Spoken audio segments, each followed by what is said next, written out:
गोदी मीडिया की इजराइल प्रेम की कहानियां सुनकर ये सोच रहे हैं कि फिलिस्तीन और इजराइल के बीच में चल रहा युद्ध एक धर्म युद्ध है, तो आपको जरूरत है थोड़ा ठहरने की।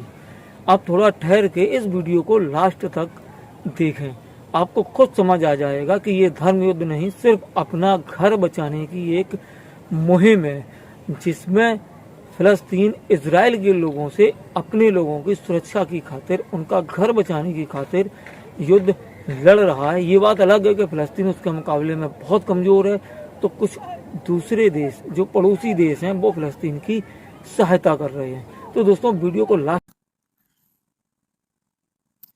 शनिवार को इजराइल पर गाजा पट्टी की ओर से बड़ा हमला हुआ। बदले में इजराइल ने जवाबी हमला किया। एक पुराने विवाद में तनाव और हिंसा की नई लपटें उठने लगी, जिसमें दोनों ओर से सैकड़ों लोग मारे गए और हजारों घायल हो गए। ये विवाद करीब 100 साल पुराना है, जब यहूदियों के लिए एक नया देश बनाने की मांग उठी थी। आइए जानते हैं इस विवाद की जड़ क्या थी और कब क्या हुआ।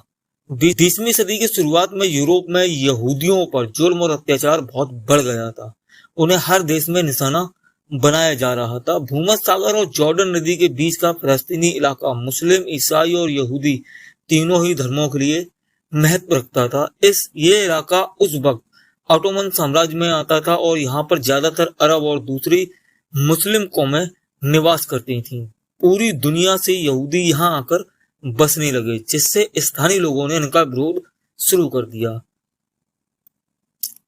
उसी वक्त दूसरे वर्ल्ड वॉर में ऑटोमन साम्राज्य तहस नहस हो गया और ब्रिटेन का दबदबा बढ़ता चला गया। ब्रिटेन ने दोनों ही पक्षों से वादे किए, पर उन्हें पूरे करने की कोई भी कोशिश नहीं की, जिससे मुस्लिम और यहूदियों के सशस्त्र गुटों के बीच झड़प शुरू हो गई। 1947 में संयुक्त राष्ट्र ने अरबों और यहूदियों के लिए अलग अलग राष्ट्र बनाने का प्रस्ताव पास किया, जिसे यहूदियों ने तुरंत मान लिया, पर अरबों ने इसे सिरे से खारिज कर दिया। भाई, अरबों की ये जमीन थी, तो आखिर वो इस प्रस्ताव को कैसे मान सकते थे। 1948 तक ब्रिटेन ने समस्या को सुलझाने की कोशिश की, लेकिन उसके बाद जब ये समस्या नहीं सुलझी तो ब्रिटेन ने इससे अपना पल्ला झाड़ लिया। इसी बीच 14 मई 1948 को यहूदियों ने अपना अलग देश घोषित कर दिया।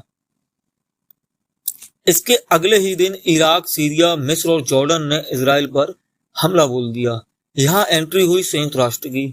उसने कहा, ऐसा करो, आप लोग आपस में लड़ो मत और जमीन को आधा आधा बांट लो। संयुक्त राष्ट्र का यह फार्मूला उस आधी जमीन में रह रहे 7.5 लाख फिलिस्तीनियों के लिए त्रासदी लेकर आया। उनमें से कुछ फिलिस्तीनियों ने भागकर पड़ोसी देशों में पनाह ली और कुछ को इजरायली सेना ने जबरन भगा दिया। साल 1956 में एक बार फिर सोज नहर को लेकर मिस्र और इजराइल आमने सामने आ गए, लेकिन ये मामला बाहर ही निपट गया और युद्ध तक नहीं पहुंच सका। 1967 में एक बार फिर अरब इजराइल भिड़ जाते हैं और 6 दिनों तक युद्ध में बने रहते हैं। इस युद्ध में इजराइल की जीत होती है और गाजा पट्टी, मिस्र का सिनाई प्रायद्वीप, जॉर्डन का वेस्ट बैंक और सीरिया की गोलन की पहाड़ियां उसके कब्जे में चली जाती हैं। यहाँ एक बार फिर 5 लाख फिलिस्तीनी बेघर हो जाते हैं। 1973 में आखिरी अरब इजराइल युद्ध में मिस्र को अपना सिनाई प्रायद्वीप फिर से मिल जाता है, जिस पर 1982 के बाद इजराइल अपना दावा छोड़ देता है, लेकिन गाजा पट्टी पर वो अपना दावा बरकरार रखता है। इस बीच मिस्र इजराइल से शांति समझौता कर लेता है और उसकी देखा देखी जॉर्डन भी। इसी के साथ फिलिस्तीनियों को उनके हाल पर छोड़ दिया जाता है। इस वक्त तक फिलिस्तीन के पास केवल वेस्ट बैंक रह जाता है, जिसका क्षेत्रफल करीब 5900 वर्ग किलोमीटर है और अरबों के बीच हुए समझौते को नहीं मानता है। इसके उलट वेस्ट बैंक पर फिलिस्तीन नेशनल अथॉरिटी का शासन है, जिसे फिलिस्तीन सरकार के रूप में अंतरराष्ट्रीय मान्यता हासिल है। अब जब सब कुछ ठीक है तो फिलिस्तीन और इजराइल क्यों लड़ रहे हैं? इसकी पहली वजह है एक स्वतंत्र फिलिस्तीनी राष्ट्र के गठन में देरी। दरअसल फिलिस्तीन से कहा गया था कि जल्द ही आपको भी एक नया राष्ट्र घोषित कर दिया जाएगा, लेकिन वो काम अभी तक नहीं हो सका है। दूसरा, वेस्ट बैंक में यहूदी बस्तियां बसाने की कोशिश। आज भी इजराइल वेस्ट बैंक में यहूदी बस्तियां लगातार बसाता चला जा रहा है, जिसका फिलिस्तीन द्वारा लगातार विरोध किया जा रहा है। तीसरा, इजराइल द्वारा फिलिस्तीन इलाके के आसपास इजराइल का सुरक्षा घेरा। हालांकि संयुक्त राष्ट्र इस पर खुलकर नाराजगी जाहिर कर चुका है, पर इसके बावजूद इजराइल अपनी हरकतों से बाज नहीं आ रहा है। वो इस पूरे इलाके पर खुद का नियंत्रण चाहता है। इसके अलावा इजराइल का दावा है कि यरूशलेम उसका इलाका, जबकि फिलिस्तीन 1967 के युद्ध से पहले के हालात के हिसाब से सीमाओं का निर्धारण चाहता है।